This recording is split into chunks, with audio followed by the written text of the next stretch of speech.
Should be a fine evening. After Shlomo speaks, we'll have just a little question and answer period. We'll have a raffle, and then whatever happens, happens. Before we start, we always do a shout out to our sponsors, and in honor of Purim just taking place, I'm going to try and say the sponsors in one breath.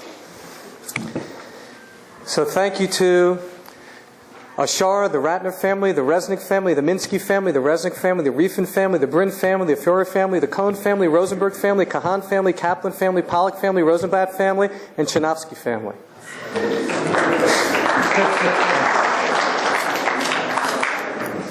Rabbi Stauman and Rabbi Kerner are going to lose their job next year for Purim.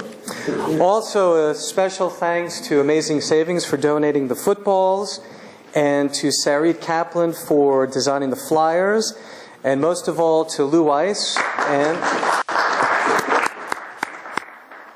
and my wife Jill Minsky for planning and arranging and advertising the event. So often in life, as part of childhood experience, one of the things is to have role models and people you look up to based on the mutuality of their accomplishments and your dreams. And for a kid, a professional athlete, one that's tough, plays with grit, has admirable skills, and of course is a champion, All-American, that's the best. As your life progresses and you encounter different transitions and growth, many of us have identified a soul searching for truth, and those previous role models based on our earlier childhood perceptions start to seem less relevant. And this, I think, is a common struggle with Balei Teshuvahs and perhaps other people as well. So it's rare when you meet a person who provides that role model when you're a child, but has also encountered a similar transition and thus equally relevant and serves as an inspiration for a person's mature objectives as spiritual accomplishments and dreams. And Shlomo was unique in fitting that mold. Just a little background. Shlomo played college football on a scholarship for East Texas State University, now Texas A&M University. He was an All-American and won the National Strength and Conditioning All-American Honors and was inducted into the school's Athletic Hall of Fame in October 2006. In 1986, Shlomo made the Green Bay Packers and was the opening day starting offensive tackle, playing with Green Bay for 5 seasons from 1986 to 1990, and 2 seasons and no booing with the Dallas Cowboys. From 1991 to 1992, he played on the Dallas Super Bowl team that won the Super Bowl in 1993. And I asked Shlomo before, I know he has a Super Bowl ring, but did Troy Aikman get him a pair of isotoner gloves?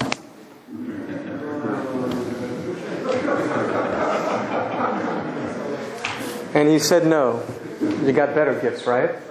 I'm not saying anything about Dan Marino. Shlomo is going to be inducted into the National Jewish Sports Hall of Fame on Sunday, April 19, 2010. The ceremony to take place at the Suffolk-wide JCC in Comac, New York. The organization chronicles and celebrates Jewish involvement in all sports and includes Jewish sports legends. There, Shlomo will join the likes of Sandy Koufax, Red Auerbach, Hank Greenberg, Mark Spitz, and maybe my son.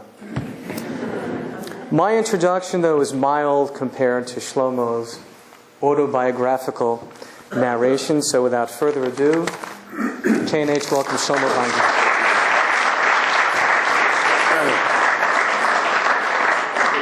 What a beautiful introduction. Thank you so much.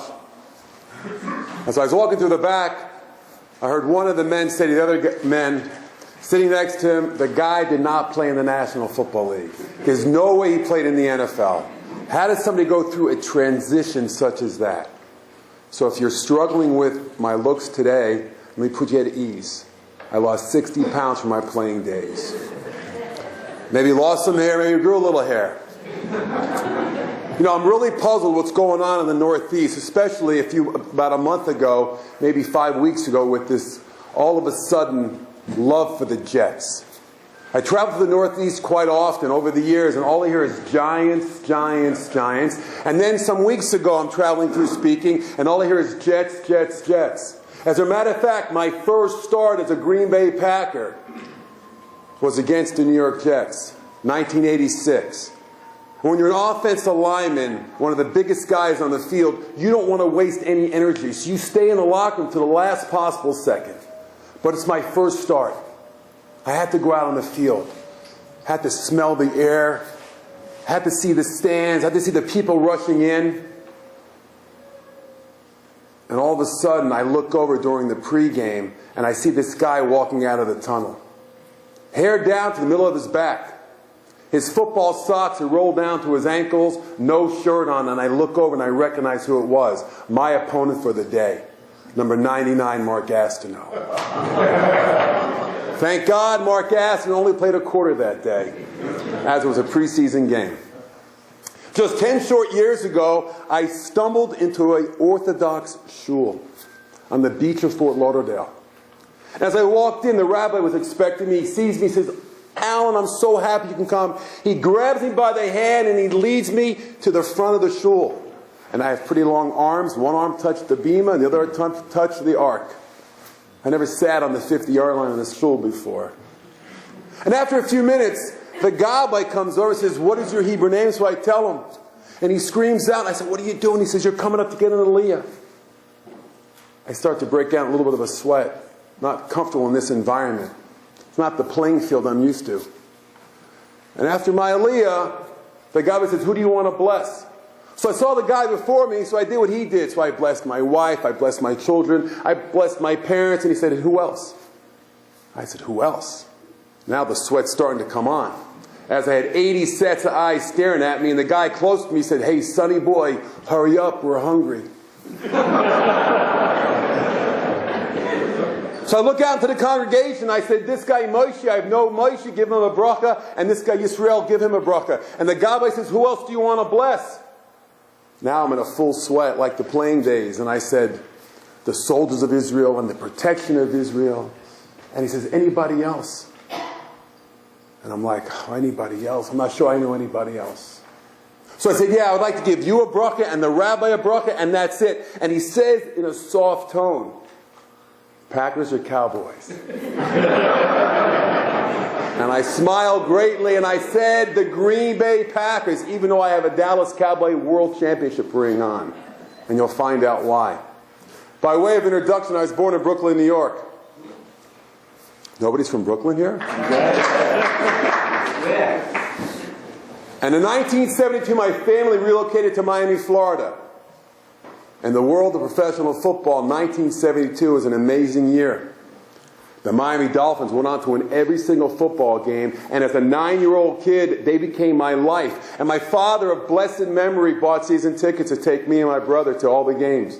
And at the age of 9 years old, back in those days, I recall being dragged to Hebrew school to learn about the history of the Jewish people, being taught to me by very old people.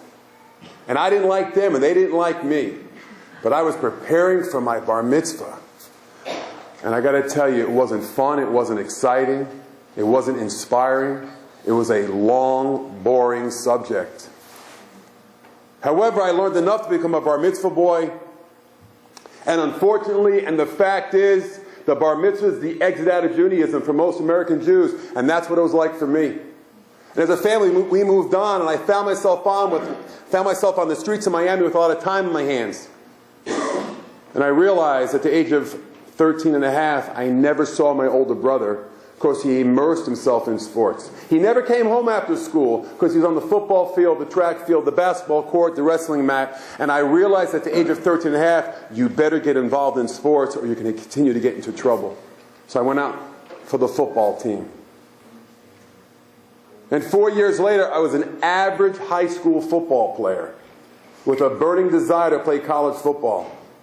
At the end of my senior season, 1981, I walked into the front door of my parents' home and I said to my mom and dad, "Come to the front of the house, look what I have." So they came running to the front of the house. They said, "What do you have?" I said, "I have my high school football resume." My mom sees it, and of course, she starts to cry. Oh, Alan, I'm so proud of you. I'm so proud of your football accomplishments. You're such a good football player. I said, Mom, I'm not so good. You're watching the wrong guy all these years. She says, what's with the resume? I said, we have to take this resume and send it to colleges around the country with hopes of getting a college scholarship. She says, I will do that for you. I said, I know, Mom. That's why I'm bringing it to your attention. I said, Mother, there's a problem with the resume. So she scans it again, and she says, what's the problem with the resume? I don't see anything wrong with it. Your name spelled correctly, your address, the coach's name, your position, your grade point average, the contact information, everything you need on the resume is there. Then she points to the 40-yard dash. She says, what is a 40-yard dash? I said, Mother, it's the key metric. They measure the speed of a football player at any level. That's the problem with me, Mom. I'm slow. 5.3 is not fast enough to go to college. She says, what do you need to run? I said, I need a 4.9. So she reaches into her purse and she pulls out whiteout.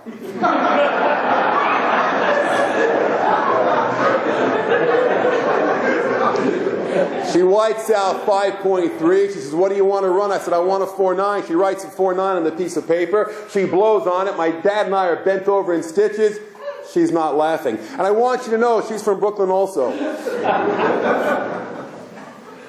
She blows on a piece of paper. She says, now what? I said, and now, Mom, you go to the store and you make 50 copies and come home. We're going to send it to every college that has a major college football program. She came back home. She says, where do you want to send it? I said, Miami, Florida, Florida State, Georgia, South Carolina, North Carolina, Oklahoma, Texas, Nebraska, Arizona, Arizona State, USC, UCLA, Ohio State. You name the major college program. They got my high school football resume. And nobody called. A friend of a friend said, send it to East Texas State University. East Texas State University is located 65 miles northeast of Dallas, Texas. And I found that it's located in the Bible Belt of the United States of America. And it's not our Bible. A week later, the coach called and said, Alan, this is Coach Ernest Hawkins of East Texas State University. I have a copy of your high school football resume, and I'd like to fly you in for a look-see. This is customary. The resume is customary. Marketing yourself is customary, and the free trip to a college is also customary. I want to see you, and I want you to see me. I want you to meet your teammates, your potential teammates. I want you to see the stadium, the athletic dorms. I want you to see the football field, and I want you to see the weight room, and I want you to go to the curriculum office and find out if there's something you can study and learn here. But I want to see what you look like. I want to see how you stand. Coach sends me a ticket, and the night before departing out of Miami, Mom knocks on the door and says, are you packed? I said, I am. She says, I have a going away present. I said, Mom, I'm leaving town for 2 days. What do you have? I got a pair of cowboy boots for you. She says, when you walk off that airplane, 6'5" is not big enough, but 6'7" is. Mom got me the interview, and I put those cowboy boots on, gave Mom and Dad a big hug and kiss the next morning, and I took off and I landed in Dallas-Fort Worth. Coach Ernest Hawkins was there to greet me. Alan, get your suitcase and come on. We go out to the parking lot. He says, put your suitcase in the back of my pick-em-up truck. And Coach takes off 65 miles northeast of Dallas, Texas, and he pulls up to the gymnasium. And he said, Alan, we're going to run you in a 40-yard dash. I said, Coach Hawkins, we spoke a few weeks ago. You told me that I'm going to come out here for 2 days and I'm going to meet the players and look at the facilities. You never said anything about a workout, and I don't have workout gear. I'm thinking I'm going to be home in time for supper. Coach says, come on, Alan, come on inside the football locker room. We have workout gear. We're going to catch your 40-yard dash time. Coach takes me to the football locker room and says, red. And a guy with a big red afro comes out behind the football equipment and says, yes, sir, Coach, what do you need? He says, I need you to dress out Vinegrad, who's from Miami. And he said, Alan, I'll be back in 15 minutes. I'm going to go get my stopwatch. I said, yes, sir, Coach. Red gives me a T-shirt that says East Texas State University Football Lions, pair of short size 14 running shoes. And I go into the gymnasium and I run a few laps. I do a few toe touches. I run a couple of sprints, and here comes Coach Ernest Hawkins to greet me. He said, Alan, put your hand on the line over here. I'm going to go to the other side of the gym. When I get to that other line over there, the 40-yard marker, you run the 40-yard dash. I said, Coach Hawkins, I've done this drill 100 times in my life. I know the drill. He says, fine. Coach Hawkins turns and goes 2/3 of the way down, and for some reason I take one giant step in front of the line. And I take off and I run a 4.9 in the 39-yard dash. And I got a full college scholarship to East Texas State University. Now, living the lifestyle that I live today, I certainly should have more faith in God and more faith in myself. And I would never do anything so deceitful or try to cheat somebody out of something. And I did tell Coach Hawkins soon thereafter, Coach, I think I might have had my back foot on the line. He said, Alan, that's okay. I think you're going to be a fine athlete here. But I think we can learn something from every single story. And it's not cheating. It's that we in our lives as Jews, that we have an opportunity to take that step every day. Are we taking the step? Are we challenging ourselves? Are we moving in the right direction? Are we growing? Or are we not growing? That's the message I pulled out of that story. And I told this to East Texas State University some years ago when I was there. And I spoke to 250 non-Jewish people. And I told them that we have to take a step. We have to reach out in our communities. We have to help one another. And I can't tell how many people came up to me after and said how much they appreciated me sharing with them my thoughts about how we have to take care of one another. You know, playing at East Texas State University for 4 years, by far I was the only Jewish football player. I never met another Jew there. And I heard so often, I never met another Jew before. Alan, you're the first Jew I ever met. And quite often I would get questions from my teammates, why do Jews do this and why do Jews do that? These are Bible people. These are Christian, good people from East Texas, Oklahoma, Arkansas, Louisiana. They wanted to know about the Jewish people. And quite often they would ask me questions and I would tell them, hold that thought. Let me go call Mom. Mom will know. And I called my mother quite often to find out the answers to the questions. And I got to tell you, Mom also skipped Hebrew school. She would tell me she doesn't remember, but she'll call Bubby. Bubby knows. And I felt like I need to know something about the Jewish people. By the end of my sophomore year, I was starting to be a pretty good football player. And the coach said to me, I want to know what your goals are. I told the coach my goals. And he said, how come you didn't say that pro football is one of your goals? I said, Coach, because I was on the field as a kid. I watched the Miami Dolphins. I was a kid in the end zone that would pull up the net during the extra point and field goals. And don't take this the wrong way. When the games ended, I had to see the Dolphins undress. I wanted to see these guys take off their jerseys, their shoulder pads, their T-shirts. I wanted to see how big these guys were. And I saw them up close and personal. Pro football was not one of my goals. But now my football coach told me to make it your goal. So I made it my goal. And I want you to know something, that the New York Giants football scout came to East Texas State in 1985.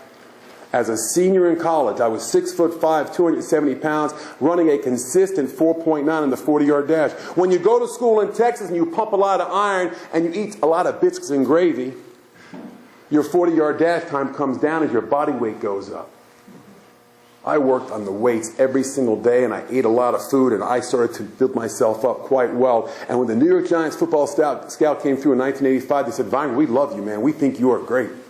You run well, you move well, you're a strong guy, benching almost 500 pounds.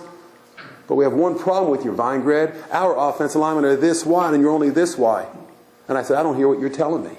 I will play in the National Football League, but it's not for the Giants, it will be for somebody else. Because my football coach told me, make it your goal. And I believe if you make something your goal and you write it down and you think about it every single day, you will accomplish your goal.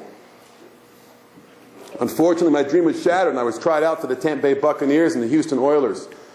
And I went back to college, and deep down inside of me, I had to try out for the NFL again. I was not good enough to play in the National Football League. I didn't have the skills required to play in the NFL.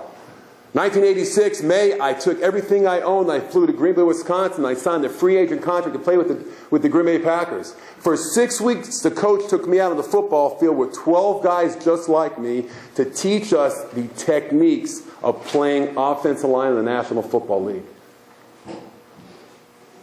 July 1986, the right starting offensive tackle, the veteran that was there for the previous 6 years, he was holding out for a larger contract, and his backup retired. The Green Bay Packers had no choice to put Vinegrad, free agent rookie from nowhere, starting on the offensive line.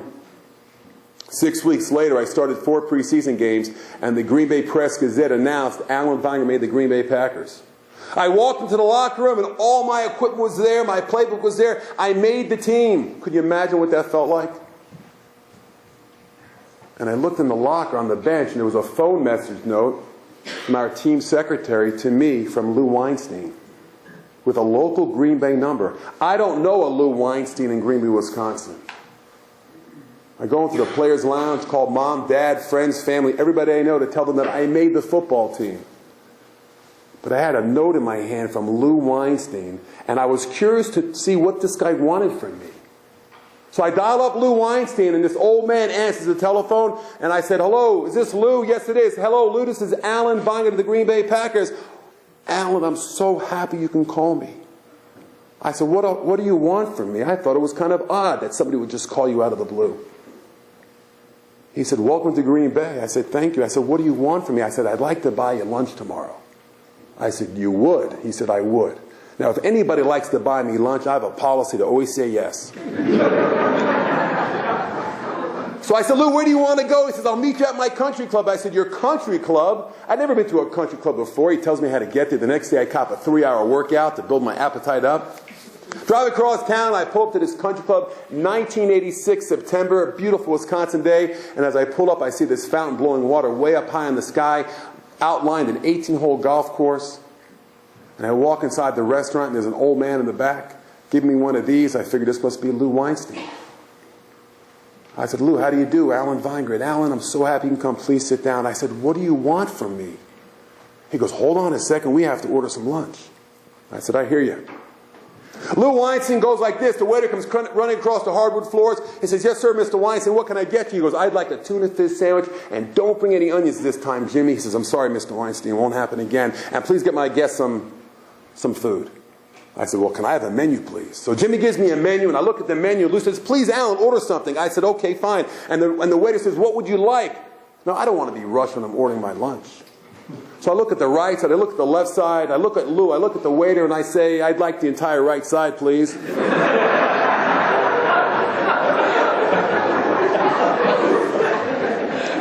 I close up the menu, and again I ask Lou, what do you want from me? I felt it was odd that you called me. You're a stranger. I don't even know who you are. He said, Alan, I'm a local businessman here in town. I own a shoe store and a clothing store.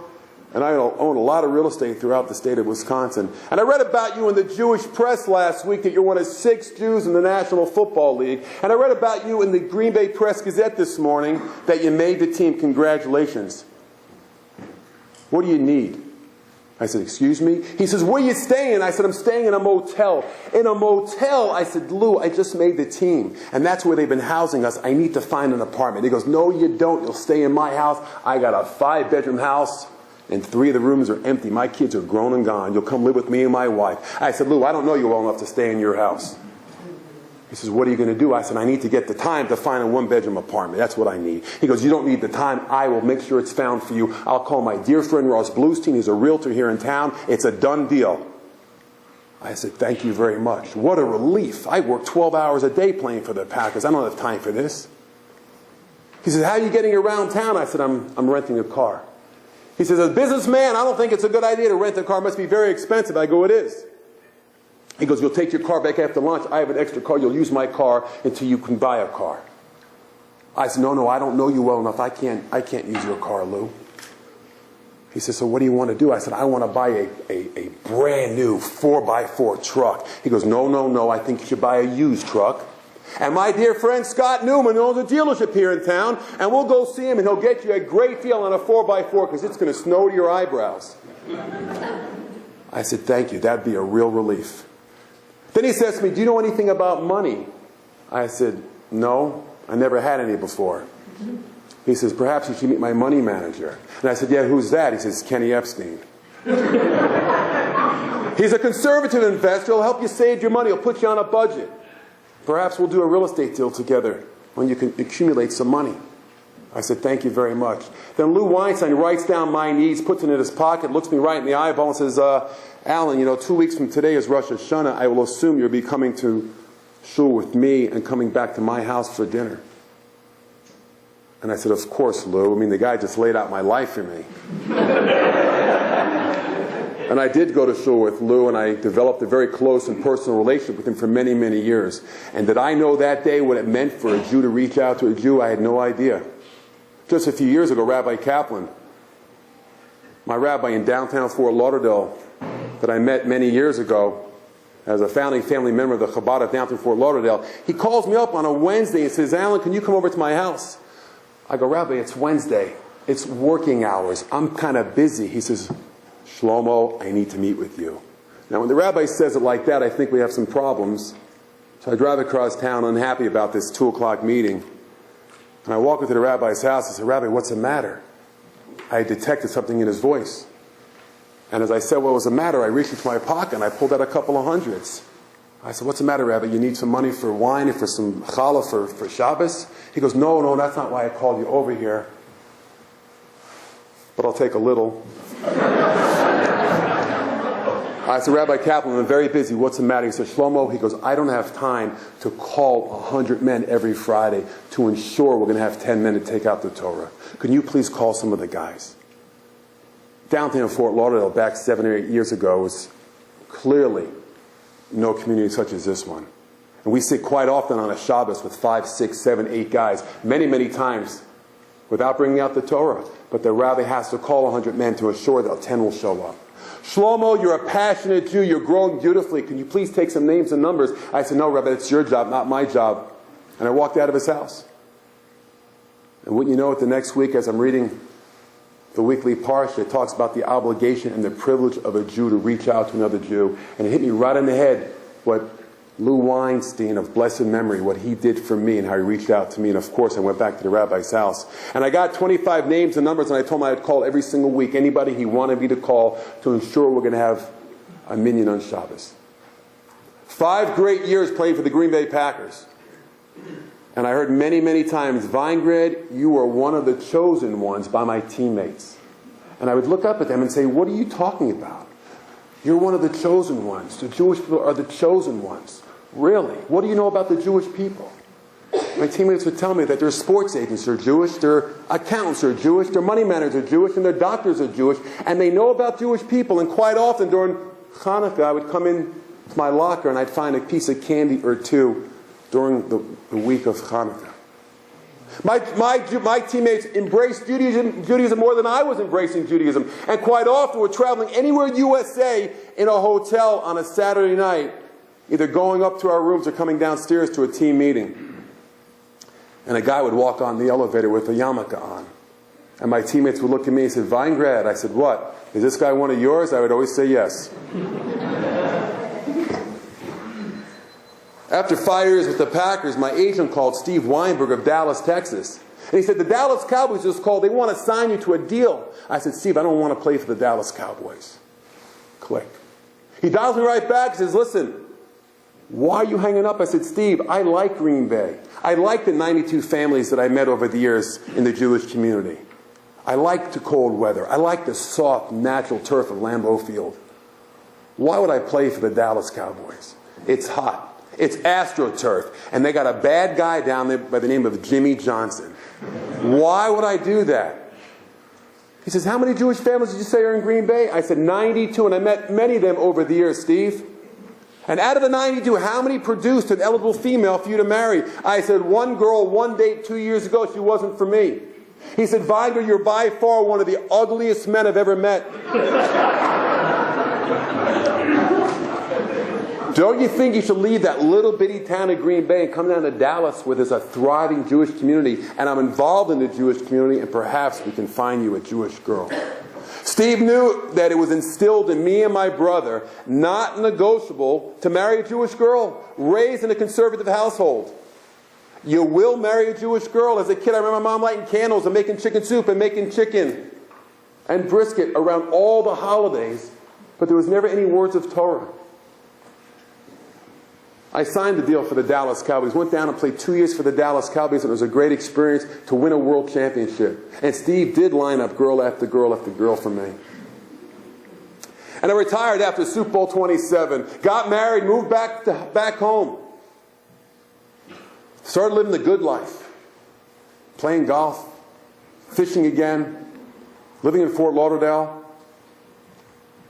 And I got a phone call from my cousin Jonathan Rubin, an Orthodox Jew. Alan, would you come for a Shabbos? Would you come for a Shabbos meal, Alan? I didn't want to go to his house for a Shabbos meal. I had no interest in going to his house for a Shabbos meal. But cousin Jonathan's a radiologist, and for 7 years in the National Football League, he gave me free medical advice.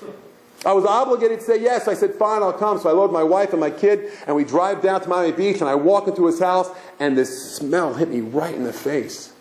And I said, cousin Jonathan, what is that? He said, it's homemade challah. I said, wow.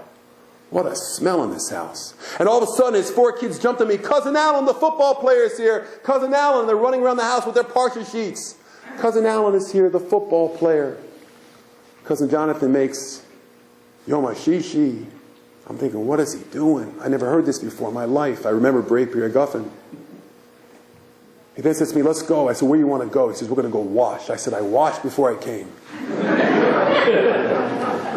He takes me into this special, beautiful sink. He washes my hands. He tells me what to say. I sit down. He makes hamotzi. He slices into this homemade challah, and steam rises off the top. He slides a piece in front of me. It melts in my mouth. I say, cousin Abby, this is amazing. She says, have another piece. I said, another piece. I'll take the other challah. Then he called his daughter Chaya Leah to the front to give over some words of Torah that she learned in school that week. And I said, can I have another piece of fish? Can I have another bowl of matzo ball soup? Can I have another piece of chicken? And then the other brother came, and the other brother came, and 4 of the kids came to the front of the table for the next 2.5 hours as I was eating my way through that table. And at the end of the meal, cousin Jonathan said to me, because I couldn't add one word of Torah, would you be interested into going to a Torah class, Alan? Now, I just ate enough for a family of 10. You couldn't say no to that, so I said I would go to one class. He said, I'll have a rabbi call you on Monday. And I'm thinking, how did I get roped into coming to somebody's house for Shabbos? Because to me, it was a boring subject. It wasn't fun as a kid. And now I'm going to a Torah class. On Monday morning, Rabbi Moshe Gruenstein calls me. He says, Alan, this is Rabbi Gruenstein. There's a class I'd like for you to come to on Wednesday night. I said, fine, I know, because Jonathan arranged it. I'll be there. So I go to this one Torah class. And for 59.5 minutes, I wasn't paying attention to the Torah class. So I turned off the rabbi as I was thinking about this mansion that I was in, because it was in somebody's house in an affluent neighborhood of Fort Lauderdale. And 59.5 minutes into this 1-hour Torah class, the rabbi takes the weekly Torah portion and he connects it to materialism and to meaning and purpose, and he closes the Chumash. And my mouth falls to the floor. I said, Rabbi, after the class, what were you talking about? Meaning and purpose and materialism. How does it connect to the weekly parsha? It sounds inspiring to me what you just said, Rabbi. He goes, well, that's what the Torah is. It's inspiration. It's a roadmap. It's a battery pack for a Jew to live one's life. I said, Rabbi, no one ever taught this to me in Hebrew school. It was a history textbook. I never heard of the inspiration. He goes, it's all inspiration. Alan, come next week. I'll bring in your first Chumash. So I went the following week, and I got my first Chumash. And I went on this journey for 7 years, every Wednesday night when I was in town, to go to a Torah class. And I did absolutely nothing with the information, but keep it inside. And in 2003, the Fort Worth Star-Telegram of Fort Worth, Texas, called me and said they want to do a story on me. Where are they now? You probably see the pieces in the sports page. Where is Alan Vinegrad 10 years after retiring from the Dallas Cowboys? And I said to the guy, do me a favor, send me the article after. So he sends it down to me and I read the story. Vinegrad lives active lifestyle. Alan Vinegrad lives a half a block to the beach of Fort Lauderdale. He takes his children to the beach every Saturday and Sunday. He likes to do taekwondo. He likes to go fishing. He likes to go kayaking. He likes to rollerblade with his kids, and he's the best barbecue guy in town. And he's a sales director for a national corporation. And if anybody read that story, they think, Vinegrad, you have achieved success in life. And I read that story and I said, Vinegrad, you have a shallow existence. And I met some other rabbis, and they started to invite me and my family to their homes on Friday night. And we would go. And I enjoyed the words of Torah that was being spoken around the table. But then on Saturday night, I'd get together with my old friends from the old days, and they talked about the new car, the new house, the vacation, the next thing they're going to get. And it made me sad that this is what life is about. Then the next Friday night, I was high again at the rabbi's house, but low again on Saturday night. So my wife and I decided to go on a transformation. How does one do that? I jumped in an airplane and I flew to Israel. And on the way to Israel, with a friend of mine, I put on a yarmulke because everyone else had a yarmulke on, and I knew I wouldn't be challenged by anybody on that airplane. After all, when you're 6'5", 225. When I got to Israel and spent a couple of Shabbos in Israel, I asked my friend to get me a pair of tzitzits. And I realized, what am I going to do with the yarmulke and the tzitzits on when I fly back to the States? That's easy to do. You put on a baseball cap and you tuck in your tzitzits and no one's going to know. And I did that for 2 weeks. And it was eating a hole inside of me. And to use the tennis adage in tennis, you're very, very successful at the net. And you're very successful at the baseline. But if you get caught in the middle of the court, the no man's land. And that's what I felt I was. That I had to either go to the net or go to the baseline for true success. And I decided to take off the hat and take out the tzitzits and just tell my family, my friends, and the people that I worked for, and my teammates, that I'm changing my life and we're becoming Shomer Shabbos. Can you imagine what people would say? Why are you doing this, Vinegrad? It's old-fashioned. That's not you. Let's go to the bars. Let's go out. That's not you, Vinegrad. Why are you doing this? So I said, I like it. It makes me feel good. My brother came to one of the talks and said, you know what? He said, I was never proud of being Jewish, but I am proud today after hearing you and seeing what you've done with your life. My mother said to me, you know what? I always wanted more religion in our life. I want to go with you. So she's always at our house for Shabbos. And my father's the one I want to focus on. As a matter of fact, it's his yortzeit tonight. Could you imagine being a 5'9" man and you raise a son to play for the Green Bay Packers and the Dallas Cowboys and you win a world championship? There was nobody more proud of his son than my father.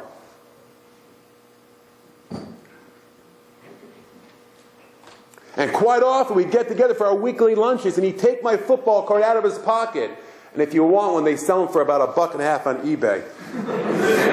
He'd take my football card out and he'd put it on the table during our weekly lunches that we'd get together every single week. Dad, take the card off the table. If you don't, I'm going to take the sandwich and we're under the table. But I'm so proud of you, Alan. I'm so proud of your football accomplishments. I said, I know, Dad, you tell me all the time. He goes, you know the time you flew me to Lambeau Field and I watched you start your first Monday night game against the Chicago Bears? I said, I remember, Dad. He goes, remember what we did after the game? I said, yeah, Dad, do I ever remember. We went out for steaks and beers and we hung out with my teammates. He goes, man, that was awesome. I said, I remember, Dad. He goes, man, was I proud of you with that Green Bay Packer helmet on. I said, I know, Dad. You've told me a few times. He says, do you remember when you flew me to Texas Stadium and you started against the Giants and you got the game ball? I said, I remember, Dad. And we went out with your teammates after. I said, oh, yeah, it was a blast. But that was a long time ago, Dad. Dad, do me a favor. Why don't you come to shul with me? We sponsored the Kiddush. It's not for me, son. Don't push it on me. It's my obligation, as I said. It's my obligation that says in the Torah, it's the privilege of a Jew to reach out to a Jew. So I asked my dad for 1.5 years to come to shul with me, and he said no every time. So now I have to use some trickery and some magic. Because it wasn't on him, it was on me. So I said, Dad, you want to have dinner next week, Wednesday night? Maybe Thursday night? How about Friday night? He says, Wednesday night. I said, fine, Dad. It's Rosh Hashanah. I'll see you in shul. He came. And the next week we got together for our weekly lunches. And he reached into his pocket and he took out a check and he slid it across the table. I said, Dad, don't embarrass me. I paid for your dinner last week. He said, Alan, I want you to give it to the shul for charity. I almost fell off my chair. I said, wow, Dad. I said, Dad, come to shul this weekend. Just come for the Kiddush, Dad. He came for the Kiddush. And he and the rabbi sat in the corner singing, making l'chaims until the sun set. And he came back the following Shabbos and the following Shabbos just for the Kiddush. And in downtown Fort Lauderdale, quite often we sat with 8, 9 men waiting for the 10th man. My dad was the 10th man one Shabbos. He walked in, the rabbi jumped up and says, Label Ben Yerachmiel. He calls him up to the Torah and he slaps the talis around my dad and he gets his first aliyah in I don't know how many years. And my dad came and he sat in the front row with me and he broke down and started to cry. His neshama was on fire. My dad and I got together for our weekly lunch, and he tells me how proud he was that I played for the Packers. And how proud he was with that big G on my helmet. I said, Dad, I know the story. And you remember when you flew me to Pasadena, California, Alan? And the Dallas Cowboys beat the Buffalo Bills in Super Bowl 27. I said, I remember, Dad. He goes, that entire week, man, did you spoil me? But I want you to know something. I said, what's that, Dad? I'm more proud of you today with a yarmulke on your head than I ever was with a football helmet on your head. I said, Dad, there are no words on this planet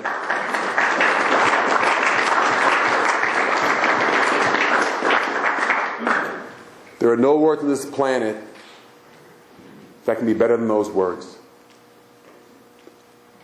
You know, I have such a blessing to travel the world to share my story. And if you ask any professional football player, what is the one thing you miss? And the great football player that played on the New York Jets, Joe Klecko, said it best. Joe Klecko of the New York Jets sack exchange defense.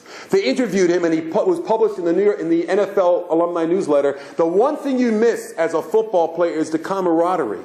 You can't get that off the field. You can't get that outside of the locker room. It's impossible to get the camaraderie of 50 men all fighting to win a football game. The camaraderie of a team. Every football player misses that. And why doesn't Shlomo Vinegrad miss that? Rabbi Steinsaltz says in his book, We Jews, what are we and what are we supposed to do? That the Jewish people are a family.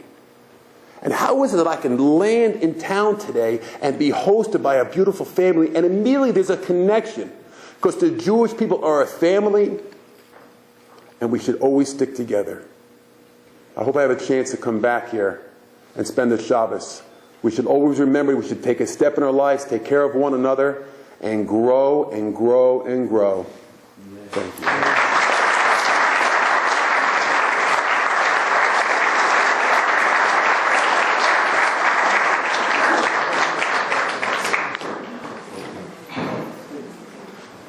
I'm going to give you one of my wife's challahs to put in your suitcase and to take home. You promise? Yes, I have. I'm going to give you the one she makes for me. We'll have a little question and answer. $100 a question. Does anybody have a question? Someone's got to have a question. I got lots of questions. Sai. Rabbi, as an ex-football player, you had a son, and being you're Orthodox now, and he wanted to play ball. You know, when I was growing up in an Orthodox family, sports was looked at as like a waste of time. Would you say that to your son now, like if he wanted to be a football player? Right. It was looked on like you're wasting your time. Right. I have a son who's 11 years old. And he travels the country with me quite often.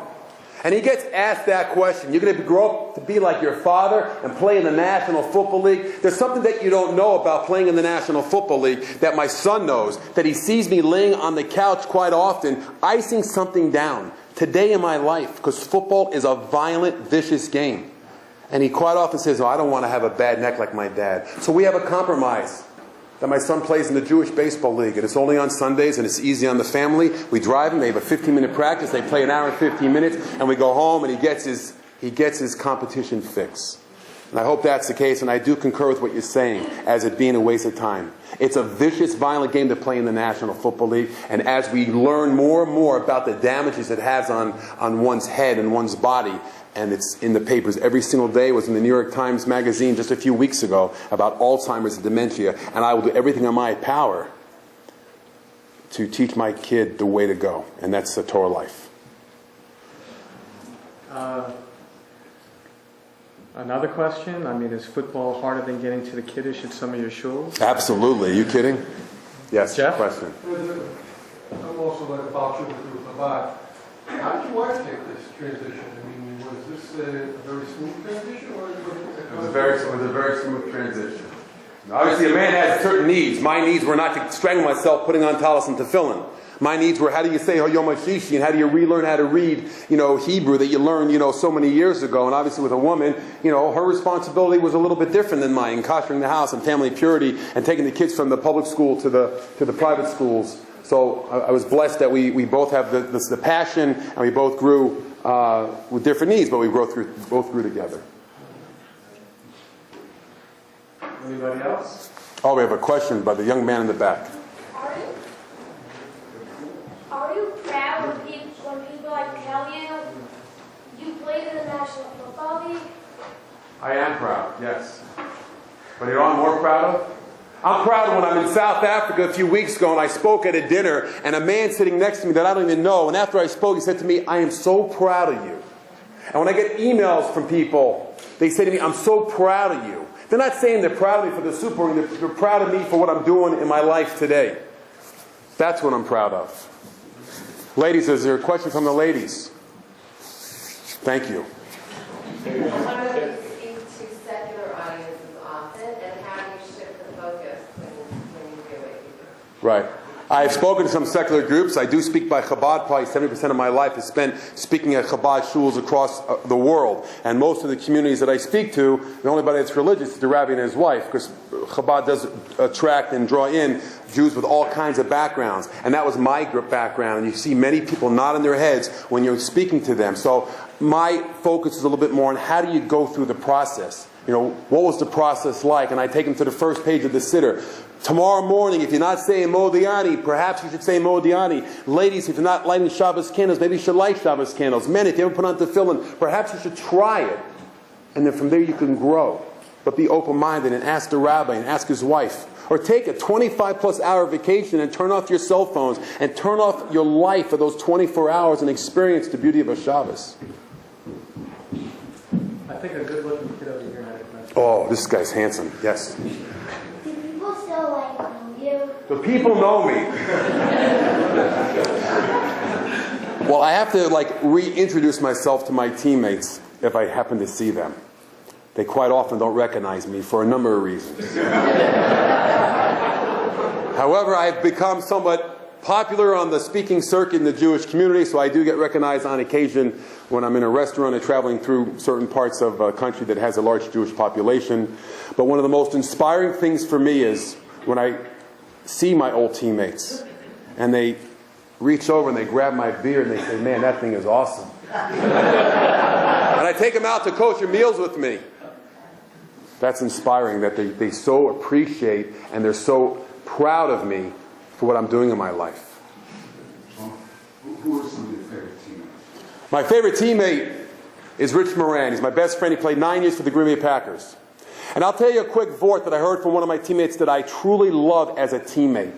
Now, I'm not going to focus on his off-the-field problems, but on the field, Michael Irvin is one of my favorite teammates. Michael Irvin said on the radio 3 days before the Super Bowl, and I heard this from my own ears, he said that Brett Favre, the great football player Brett Favre, many, many years ago, about 17 years ago, when he got into the National Football League, the guy had a problem. And the problem is interceptions, and they plagued him in his entire life.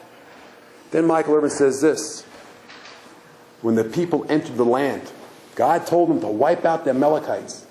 And they didn't listen to God, and the Amalekites came up from behind them, and they got the people. So he said that Brett Favre should have knocked out his Amalekite, the interception. And men, I'm telling you, as he was speaking to mostly a male audience on Sports Talk Radio, men, I'm telling you, you got to find out what that Amalekite is and totally knock it out. Michael Irvin. Did you meet with any kind of prejudice before or after the transformation?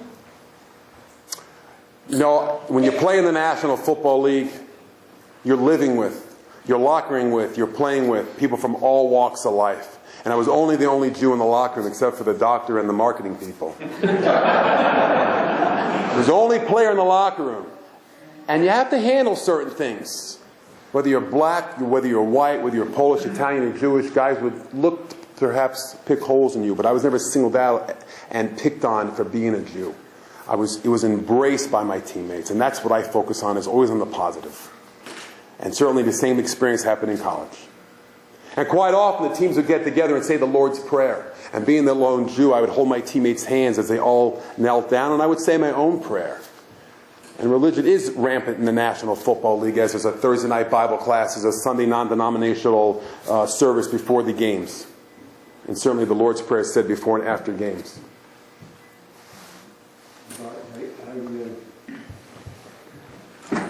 You don't have to answer this question.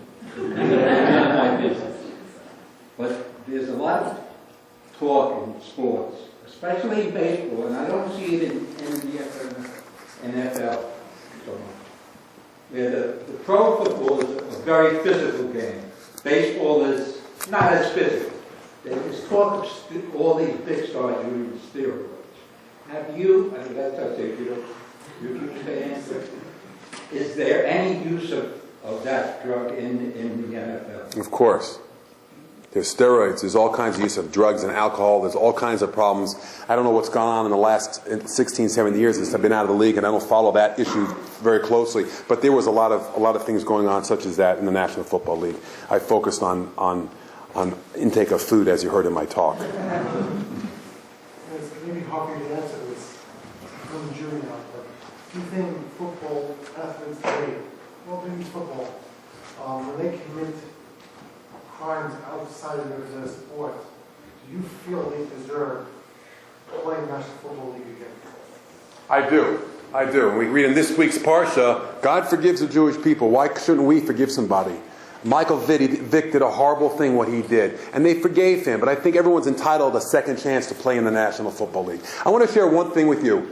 That unfortunately the media paints a very, very bad picture. It paints a picture of a guy walking into a bar and the guy has a pair of sweatpants on and a loaded gun and it slides down his leg and it shoots him in the leg and the guy ruins his career and the publicity is the NFL is filled with a bunch of thugs and bad guys and they're always getting in trouble and all these problems in the National Football League. Let me tell you what happened when I landed in Dallas, Texas and I started to play for the Dallas Cowboys. My agent Steve Weinberg said to me, Alan, do you think you can get some of the players to come play in a Jewish golf tournament for the Jewish community? I said, I have no idea, but I'll ask my teammates. How many think that the Dallas Cowboys came out on our day off to play in a Jewish golf tournament? Where you pair up a celebrity football player with 4 Jewish men that paid handsomely to play the round of golf, and all the money's going to the shul. You think I got 3 guys? Did I get 2 guys? Or did I get 25 guys? I got 25 guys. And the only complaint I heard was, Vinegrad, why did they pick a golf course 2 hours outside of town? I said, because they got a good price. Question in the back.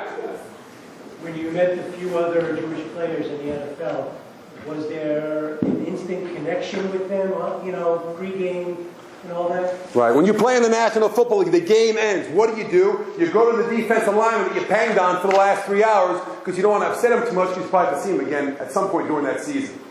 But when you play a game and there's another Jew on the other sideline and you know who he is because some Jew in this country sends you the Jewish press clipping and you see who the other 6 Jews are, and that's the quota. So the game ends. Why am I looking for the other Jew and he's looking for me? Quite often when I play against the 49ers, as an offensive lineman, Harris Barton is looking for me and I'm looking for him just to say Shalom Aleichem. I didn't know that back then. But we shake hands. And when I play against the Steelers and see Ariel Solomon or Brad Edelman or another Jew in the National Football League, I knew every one of them and they knew who I was. And when you play against a team that has a Jewish coach, he'd come say hello to you.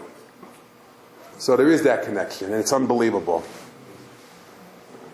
Hi, general questions to you being a professional sport, not necessarily football.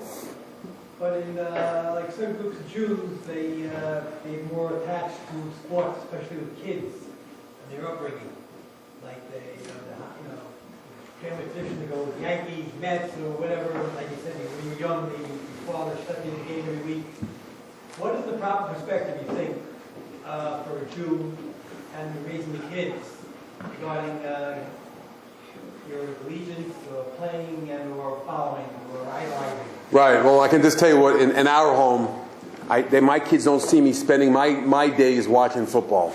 I take them to one game a year.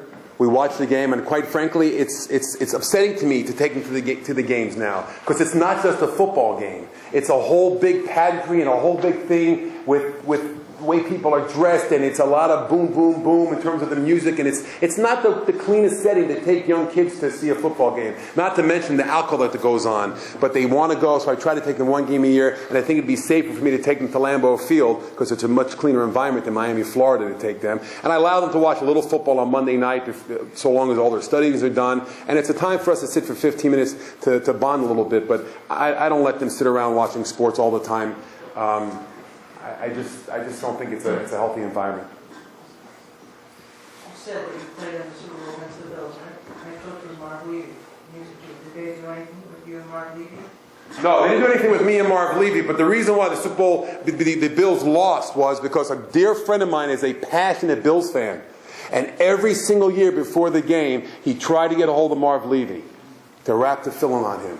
And Marv said no every single time. So thanks to Marv Levy. I think we'll just take actually two more of the last two hands. Okay, how about the guy with the hat on backwards? Did your teammates say anything hurtful to you since you were Jewish? No, they were endearing, was embracing my teammates. And those guys over the years have sent me messages about them being proud of what I'm doing today. And how did they feel about you being Jewish?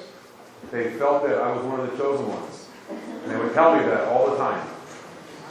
Okay, another question here? What did you study in college and what did you do professionally after football? So I was a health and physical education major, and when I retired from playing in the National Football League, I got in a couple of different industries, sports marketing, and the outsourcing of call center services for a number of years. And then when everything started to go to India, I moved on into commercial real estate, and then when the market imploded, I decided to speak full time. One more question from one lady? Okay. If I recall, Vince Lombardi was the head coach. My father, Lou Michelle, taught me the game of football, and thank God because I can now compete with the guys. It's good.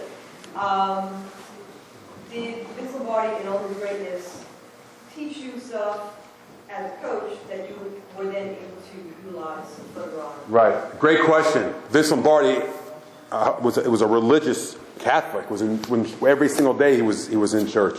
Vince Lombardi coached my football coach, Forrest Gregg. Forrest Gregg's a great big Texan with eyes that are black. When he would speak to the team, you would shake. But he certainly instilled in me work ethic and discipline and a tremendous amount of focus and just keep on persevering and you will succeed. And Forrest Gregg gave me a tremendous opportunity to make that football team, and I'm certainly grateful for that. You guys have been absolutely amazing.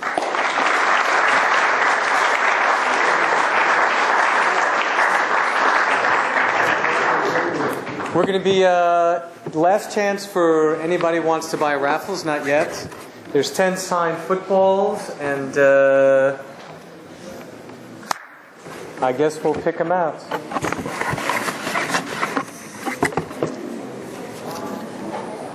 Bruce Minsky.